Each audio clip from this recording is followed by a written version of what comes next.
Libre-échange. Une personnalité se livre, ses créations, ses valeurs, ses engagements. Une émission avec Olivier Biscay. Bonsoir à toutes et à tous, ravi de vous retrouver sur Radio Aviva, sur Libre-Échange, une émission en partenariat avec Midi Libre. J'accueille ce soir Anne-Marie Comte-Privat, bonsoir. Bonsoir Olivier. Vous êtes la présidente de l'Association internationale Saint-Roch, ici à Montpellier. On va évidemment parler de Saint-Roch, des festivités autour de Saint-Roch. À vos côtés, Dominique Combescure, bonjour. Bonjour. Vous êtes tout jeune entrant dans l'association. Vous nous direz tout à l'heure, vous qui êtes montpelliérain, pourquoi vous avez rejoint cette association que vous présidez, Anne-Marie Comte-Privat, depuis 29 ans, cette année, en 2024. C'est bien cela ? Exactement. Le 15 juin, cela fera 29 ans. 29 ans. Comment on se lie à Saint-Roch ? Comment on imagine cette association internationale Saint-Roch ? Quelle est l'histoire ? L'histoire est toute simple et un petit peu, c'était comme un fil d'Ariane. En fait, j'étais présidente de l'association Montpellier-Venise. Nous étions à Venise avec le maire de Venise. Et là, j'ai été contactée par la Scola Grande de Venise, par le grand prieur, et qui m'a dit que Venise, le patron, au même titre que Saint-Marc, était Saint-Roch, qu'ils avaient la majeure partie des dépouilles de Saint-Roch, et qu'ils souhaitaient me rencontrer pour des échanges avec Montpellier. Bien. Donc ça a continué comme ça. Il y a eu beaucoup de choses qui sont faites avec Montpellier-Venise et a émergé de façon beaucoup plus importante ce lien avec Venise à travers Saint-Roch. Donc voilà, donc très très vite, nous avons fondé à quelques-uns l'association Saint-Roch de Montpellier qui est devenue au bout de 2 ans l'association internationale car nous croulions vraiment sur les demandes émanant du monde entier, non seulement internationalement, Olivier, mais de façon de tous les continents. Et on ne peut pas dire... Voilà, quelque chose s'est passé comme ça, c'est que avec mon frère, on a ouvert un magasin dans la rue de la Loche. Et figurez-vous, c'était la maison de Saint-Roch et que c'était là où il y avait le puits de Saint-Roch qu'on distribuait l'eau. Donc, en effet, une vraie histoire personnelle et historique. Peut-être pour les auditeurs, je n'imagine pas qu'ils soient très nombreux à ne pas savoir qui était Saint-Roch, mais quand même, rappelez-nous qui est Saint-Roch. Bien, Saint-Roch, il faut d'abord dire que c'est le Montpelliérain le plus célèbre au monde. Mais à un point que l'on n'imagine pas, c'est la plus grande iconographie de saints connus. Comme je vous l'ai dit, son culte est international, intercontinental. Alors, qui est Saint-Roch ? C'est un jeune garçon au départ qui naquit à Montpellier aux alentours de 1349. Je fais partie du comité international de recherche historique et scientifique que nous avons fondé avec l'association Saint-Roch d'Italie en 2005 à Voghera, lieu où est mort Saint-Roch. Et donc on essaie vraiment de s'en tenir à ce que nous savons. Donc il est né en 1349 à Montpellier, dans la rue de la Loge, dans une famille de notables montpelliérains puisque son père fut premier consul de la ville, Saint-Jean de la Croix. Il est riche, il est instruit, il va distribuer, je vais un petit peu rapidement, bien sûr, il distribue sa fortune aux pauvres, il va partir vers Rome. Pourquoi ? Parce que nous avions, alors à ce moment-là, Urbain V, qui était venu professer à Montpellier et qui était pape à Avignon, qui est parti pour essayer de réinstaller la papauté sur Rome. Et donc, tout naturellement, il va partir sur Rome. Alors, il va consacrer toute sa vie. Alors, il aurait fait des études de médecine. Et quand il va aller sur Rome, il y a la peste. C'est l'époque où on est en pleine épidémie de peste. Il va soigner et il va guérir. Et il va continuer d'aller à Rome, mais chaque fois, même s'il doit un petit peu détourner son chemin pour soigner, il va le faire. Il arrive à Rome. Ça se passe très bien. Il est reçu par le pape. Voilà. Et puis, on perd un petit peu sa trace. Et donc, un jour, il se dit, il faut que je retourne chez moi. Il arrive jusqu'à Plaisance. Et là, il va attraper la peste à son tour. Et il se dit, bon, je ne vais plus pouvoir aider. Il se traîne jusqu'à Sarmato. Et là, il va mourir quand une source jaillit et qu'un chien, vous voyez pourquoi je vais en venir au chien, va lui apporter un morceau de pain. Chien, justement, il y a un château à côté qui appartient à un certain Palastrelli. Voilà, il lui apporte ce pain. Il va guérir. Et vous savez ce qu'il fait, notre Roch ? Au lieu de se dire, vite, vite, je vais rentrer chez moi, il va retourner soigner à Plaisance. Et ensuite, il va repartir pour regagner Montpellier, mais à Voghera, c'est le moment où il y a la guerre entre les Visconti et la papauté, avec Amadeo VI de Savoie, et puis les Visconti, Bernardo de l'autre côté. Et à ce moment-là, il est arrêté par l'intendant militaire des Visconti. Et à ce moment-là, il va pas vouloir dire qui il est. Parce que par sa maman, il aurait été l'oncle du gouverneur. Et il va pas vouloir le dire puisqu'il a fait vœu d'anonymat. Mhm. Il va être pris, il va être jeté en prison. Et il va dire simplement qui il est. Longtemps après, 5 ans après, quand il va mourir. Et de là, évidemment, on va se rendre compte comment. C'est un saint que nous avions là. Et voilà. Et bien sûr, après, son corps, sa dépouille mortelle est restée sur Voghera. Et ensuite, si vous voulez, c'est soit l'objet d'une transaction, soit un vol. Il va arriver jusqu'à Venise. Et c'est Venise qui a la majeure partie de son corps, mais elle va donner au 19e siècle à Montpellier, justement les personnalités de la Scola Grande vont donner une partie, un ossement un os, c'est l'os tibia, c'est pas n'importe quoi, à l'église de Saint-Paul, c'est devenu le sanctuaire Saint-Roch, qui a aussi son bâton de pèlerin.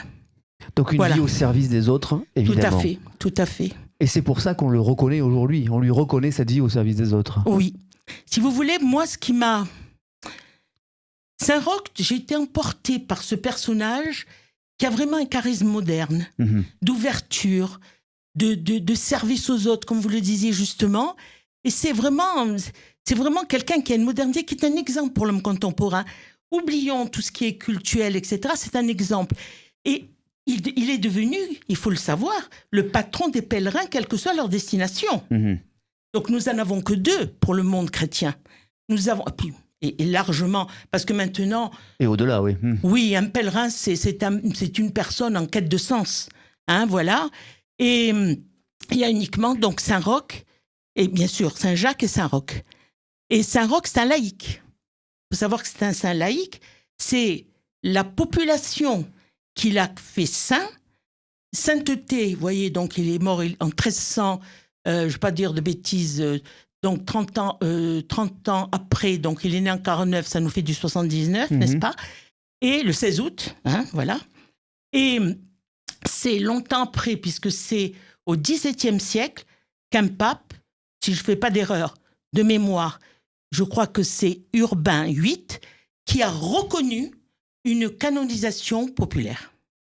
Donc à Montpellier, nous avons quelqu'un d'exceptionnel et qui peut, et le remettre comme ça en exergue, et le remettre bien à la vue, en racontant sa vie, en faisant toutes les actions que nous avons pu faire, nous permet de donner aussi un grand essor touristique à Montpellier. On va y revenir, évidemment. C'est ainsi que vous créez, il y a 29 ans, le 15 juin, l'Association internationale de Saint-Roch. Est-ce qu'il y a 29 ans, tout le monde y croit à votre association ? Oui. Tout le monde se dit, il faut y aller. Qui était-ce ?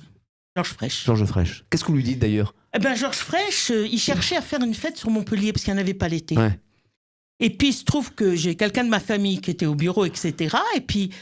Voilà, et puis on venait d'acheter avec mon frère c'est un bureau de tabac, hein, voilà, et qui me disent qu'est-ce que tu en penses, mais moi je dis j'en pense que du bien, parce qu'on pense que quand il y a des fils comme ça et tout, c'est des synchronicités auxquelles je crois, et nous sommes partis là-dessus, mais on y a cru parce que dès que ça s'est su, on a croulé sous les demandes. Ouais. Et d'ailleurs, nous avons eu à la suite et très rapidement les Bravos de l'accueil, Languedoc-Roussillon, et nous avons eu le premier prix des offices de tourisme français. Quand on sait qu'il y a 3500 offices de tourisme en France et qu'il y en avait 500 qui s'étaient présentés, nous avons eu le premier prix parce que ça a été présenté par l'Office tourisme de Montpellier. Et si je comprends bien, vous dites à Georges Frêche, tu as là une Joconde, c'est ça à Montpellier ? Mon Dieu, pourquoi vous dites ce mot ? C'est ce que je lui ai dit. C'est pas vrai. Mais je vous assure, je lui ai dit, on a la Joconde à Montpellier. Je lui ai dit même, on a plus que la Joconde. Mais c'est vrai, on a plus que la Joconde à Montpellier. Je me demande même si c'est pas dans le bouquin. On a plus que la Joconde à Montpellier, mais pourquoi elle est dans un placard ? Voilà. Et donc, parce qu'en plus, à l'époque, on n'a plus pu le faire après, mais il y avait la distribution d'eau, Olivier.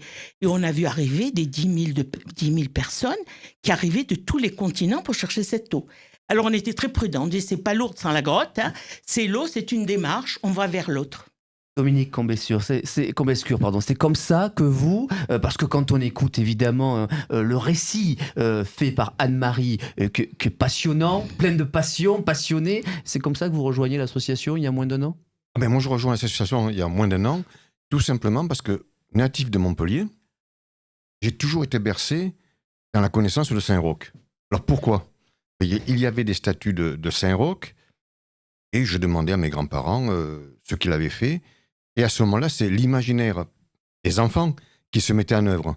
Puisque finalement, c'était un garçon qui était né à Montpellier, qui était appelé à avoir tous les honneurs et qui a tout abandonné pour se consacrer aux autres après, paraît-il, des études de médecine.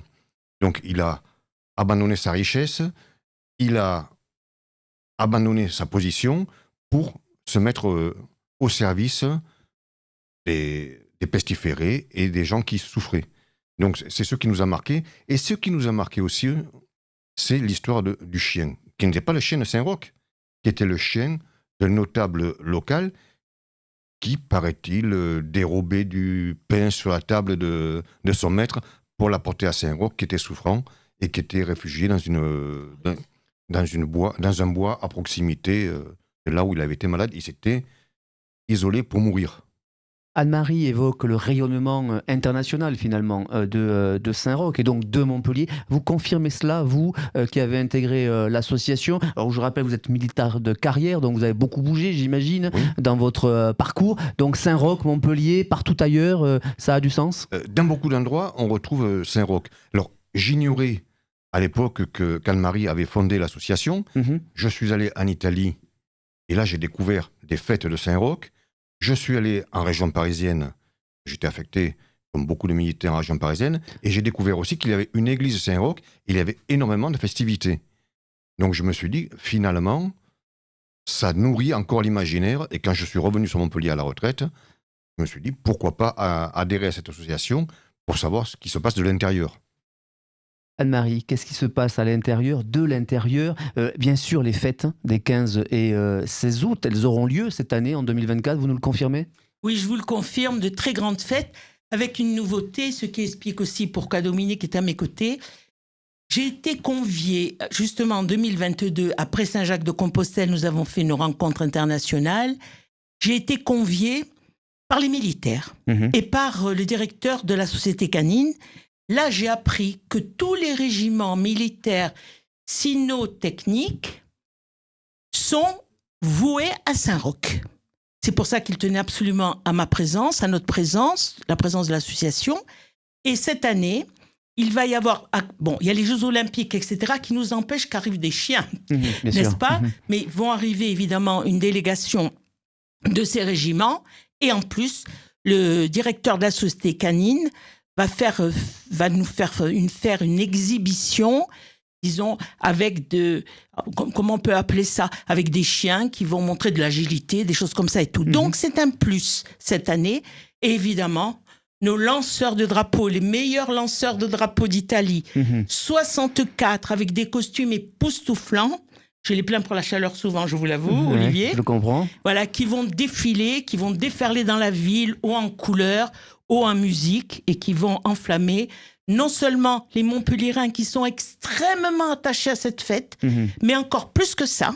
Si vous savez, les remerciements et les lettres que je reçois, etc., c'est leur fête identitaire, ils en sont fiers.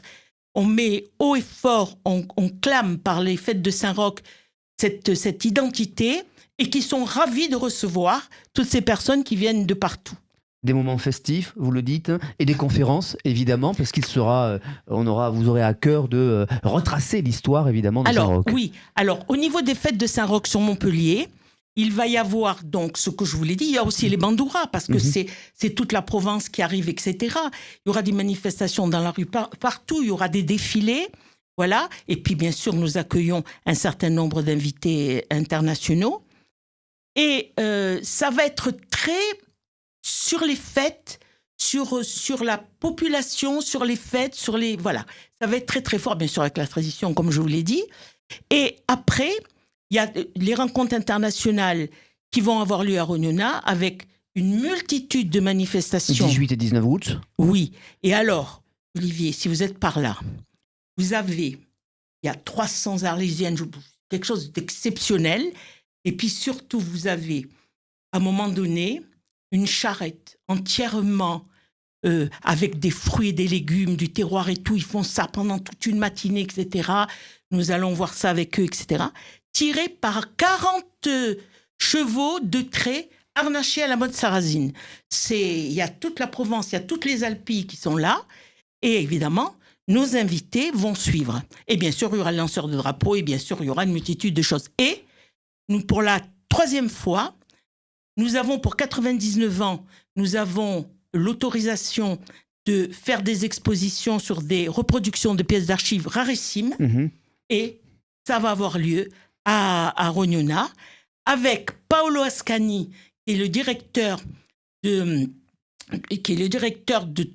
recherche historique sur Montpellier et l'époque médiévale, qui sera bien sûr à Montpellier et qui là-bas présentera cette exposition. Alors Dominique, vous avez été un peu l'expert militaire, c'est ça Exactement. En rejoignant Anne-Marie, on peut dire ça? On peut dire ça. J'essaie d'établir les liens avec les militaires, parce que comme on le sait, tous les régiments, qu'ils soient d'infanterie, de cavalerie ou autres, ont des saints patrons. La cavalerie, c'est Saint-Georges, l'infanterie, c'est Saint-Maurice, et les régiments cynotechniques ont, s'ils sont infanterie, à la fois Saint-Maurice et Saint-Roch. Donc même pour eux, le 16 août, c'est une fête, on va dire, carillonnée. Carillonnée. Anne-Marie, c'est dans quelques mois tout cela quand même. Où en êtes-vous là? Vous êtes prêts? Est-ce que vous avez besoin de bénévoles? De quoi avez-vous besoin à ce micro? Qu'est-ce que vous pouvez nous dire? Alors, prêt? Non. On a tout bien sûr cadré. C'est rassurant ça ou pas? Très. Très, d'accord. Très. Parce qu'il n'y a rien de permanent sauf le changement, Olivier. C'est pas faux, je suis en ligne avec votre partage. Voilà. Héraclite et Bouddha, c'est pas que moi qui le dis. Donc, si vous voulez, effectivement, les choses sont cadrées. Et tout, alors, je veux bien dire que nous faisons, avec l'aide de la ville de Montpellier, tout ce qui est festif, culturel, historique, and so on, et que, bien évidemment, tout ce qui est culturel et du registre du sanctuaire, nous l'articulons pour pas chevaucher dans les choses que nous proposons. Parce que c'est vraiment ouvert à tout le monde, et voilà. Donc, voilà, c'est pour ça. Et donc, oui, nous avons, ce que je disais tout à l'heure d'ailleurs en arrivant, nous sommes 24 au niveau du conseil d'administration. Après, il y a des membres actifs permanents, il y a des membres actifs ponctuels pour ces fêtes, etc. Il faut dire que quand même, sur le terrain, nous sommes 60 à ce moment-là. 60 à ce moment-là. Mais oui, parce que par exemple, l'association doit faire manger, si vous voulez, 165 personnes à un moment donné. Alors vous voyez, il nous faut vraiment des pôles, chacun son pôle s'y tient. Je veux dire qu'il y a une certaine rigueur, parce que sinon, rien n'est possible. Oh, je ne l'imaginais pas autrement, ça, ce micro, n'est-ce pas, Dominique? Vous, là, vous avez intégré, mais vous qui êtes la rigueur personnifiée, j'imagine, comme militaire de carrière, une autre rigueur dans cette association, non quand même? J'ai découvert une très grande rigueur à travers Anne-Marie, Ah oui, c'est ce que j'allais dire, merci de l'avoir qui a précisé. bien distribué les rôles, les pôles, avec les chefs de pôle, et les gens qui sont là pour aider, et pour finalement donner un solide coup de main, mais sous contrôle. Vous n'avez pas été trop dépaysé finalement, non, pas en passant de l'un à l'autre, si je puis me permettre cela.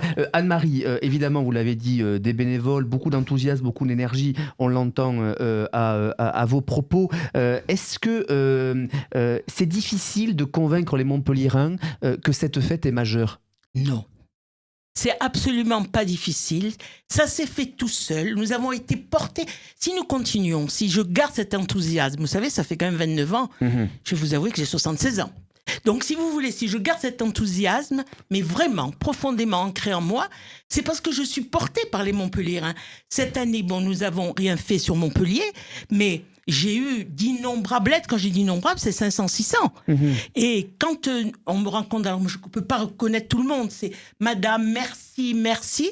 Et le jour justement, où il y a les fêtes de Saint-Roch, etc., eh bien, puisqu'on nous reconnaît, nous sommes en noir, comme avant toutes les corporations qu'il y avait sur Montpellier en particulier, nous sommes en noir avec une écharpe rouge, etc. On nous arrête pour nous dire merci. Alors, comment voulez-vous? Pour les Montpelliérains, je vais le faire au maximum. Et puis après, il y aura d'autres que moi, j'en suis persuadée. Mais est-ce qu'en 2024, vous diriez que c'est moderne encore de saluer Saint-Roch, d'avoir ce type de fête dans nos villes, au moment où on se pose beaucoup la question sur la laïcité, le dialogue interreligieux, sur la séparation Vous savez, moi, j'ai applaudi quand on m'a fait signer la charte de la laïcité. Ouais. La laïcité, pour moi, c'est important. Pourquoi? D'abord, parce que dans notre association, il y a des chrétiens, il y a des catholiques, il y a des protestants, mais il y a aussi beaucoup de athées et d'agnostiques. Et il y a même d'autres religions, etc. Bien évidemment. Si vous voulez, ce que je trouve important, c'est nos traditions.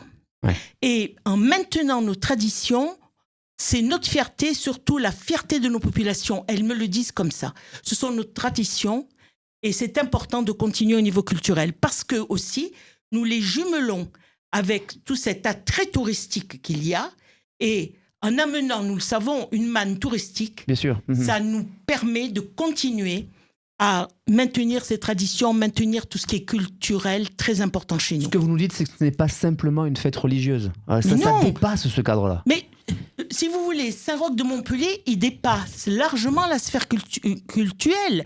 Mais bien évidemment, elle existe. Elle continuera. Mais nous nous occupons de tout le reste. Et ça, c'est très très clair. Tout ce que nous faisons avec la ville, c'est tout le reste. Nous l'articulons, comme je vous l'ai expliqué tout à l'heure, mais nous, c'est la fête, c'est la culture, c'est l'histoire de Montpellier. Dominique, sur ce point, peut-être sur les traditions. Sur les traditions, je suis entièrement d'accord avec Anne-Marie. Saint-Roch appartient maintenant à la tradition universelle. Quand il soignait les gens, il ne leur demandait pas si c'était catholique, protestant ou autre chose. C'est vrai qu'il y avait moins de problèmes de protestantisme puisque Luther n'était pas encore arrivé. Mais il n'empêche que Saint-Roch, maintenant, c'est le patrimoine mondial et universel. Donc il n'y a aucune raison de le rattacher strictement au sensu à la religion catholique. En revanche, Anne-Marie, on pourrait le rattacher à un élément qui compte aujourd'hui en 2024, c'est le dialogue. Parce que Saint-Roch et le dialogue, c'est important. Ouvrir aux autres, on l'a dit, une vie au service des autres, mais l'ouverture, évidemment, l'ouverture au monde, dans un monde aujourd'hui en 2024 qui parfois a tendance à se replier sur lui-même. Mais c'est tout à fait ça. On en a parlé à notre dernière réunion. Ce que nous faisons, c'est aussi un rapprochement des peuples. C'est aussi œuvrer pour la paix. Et c'est en prônant les fêtes de la Saint-Roch, c'est justement cette ouverture le plus large qui peut être fait et qui peut être très porteur d'espérance, dans le sens large du terme. Les nouvelles générations, comment vous arrivez à les intégrer? Est-ce qu'il y a des jeunes dans votre association? Alors, comment justement, nous avons un jeune de notre association, Alexandre Corène d'ailleurs, qui est dans l'association depuis l'âge de 7 ans, 8 ans. Il a joué le petit Saint-Roch, etc. Et il attendait d'avoir l'âge pour entrer au conseil d'administration. Il y est. Il est très actif, un tout petit peu moins en ce moment parce qu'il est à la faculté, il fait des choses importantes. Il a 20 ans maintenant. Il raterait pour rien au monde une manifestation. Et d'ailleurs, il était à Saint-Jacques-de-Compostelle. Nous avons fait une manifestation énorme. Il ne faut pas oublier que Saint-Roch... Ça, c'était en 2022, c'est ça? Oui. Saint-Roch est le copatron de Saint-Jacques-de-Compostelle au même titre que Saint-Jacques. Et c'est un férié chez eux. On a été accueillis les bras ouverts et on a fait un grand défilé, etc. Ça a été superbe. Et donc, il était là. Il sera là, bien sûr, cette année. Et voilà. Oui. Et puis, il y a d'autres jeunes aussi qui lui emboîtent le pas. Vous savez, la moyenne, c'est pas mon âge. La moyenne, ça va être autour de, on va dire, la cinquantaine, mais avec des jeunes et puis des moins jeunes. La question de la transmission, elle est majeure quand même, dans le respect des traditions. Elle aura lieu. Parce que je vous le dis pas parce que je veux me bercer, non, d'espérance. Non, je vous le dis parce que ça me revient. Par exemple, ce jeune m'a dit très souvent qu'il continuera et que bien un jour, il aimerait pourquoi pas être à la tête de l'association. Alors vous voyez, il y a beaucoup de jeunes aussi qui nous disent ça. Il y en a beaucoup aussi qui participent. Non, je ne m'inquiète pas.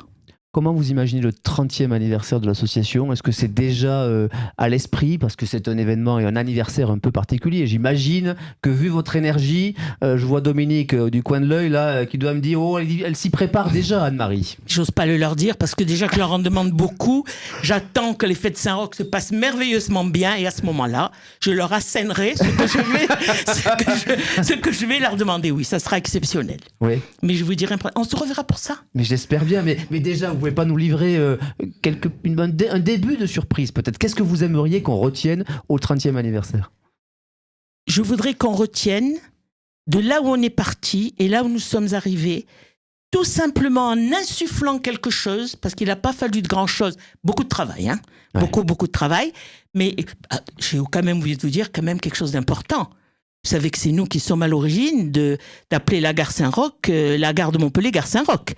Parce que je suis allé voir Georges Frêche et je lui ai dit, tous les gens qui viennent d'Italie et qui vont sur Lourdes, ils s'arrêteraient encore plus sur Montpellier. Il a très bien compris, lui, ça, depuis le début. Et voilà, on a attendu 2 ans pour cela. Il m'avait dit qu'il serait président de région, ça se ferait, ça s'est fait. Je vous assure que quand je vois ça, je me dis... Et tout le monde le voit, ça. Quand vous êtes sur Paris, vous voyez Montpellier-Saint-Roch, etc., etc. Donc là, c'est encore travailler pour Saint-Roch. Et voilà, et les choses se font. Donc vous verrez, l'année prochaine, il y aura beaucoup de choses. Alors, si on peut le faire, il y aura sur Montpellier un défilé comme on ne l'a jamais vu. Bon, bah Voilà. Ça, c'est un début de surprise. En tout cas, on vous invitera à nouveau, évidemment, Anne-Marie Comte-Privat. J'ai été vraiment ravi de vous avoir à ce micro. Dominique Combescure également, parce que je vois qu'il y a une énergie, beaucoup d'admiration et beaucoup de respect, parce que c'est ce dont on a besoin dans nos villes. On rappelle les dates, 15 et 16 août, ici à Montpellier, et 18 et 19. À Rognona, près d'Avignon, Olivier. Merci Anne-Marie, merci Dominique. Merci beaucoup. Olivier. Merci, Olivier. Bonne soirée à toutes et à tous. Merci. Ouais. Libre-échange. Une personnalité se livre. Ses créations, ses valeurs, ses engagements. Une émission avec Olivier Biscay.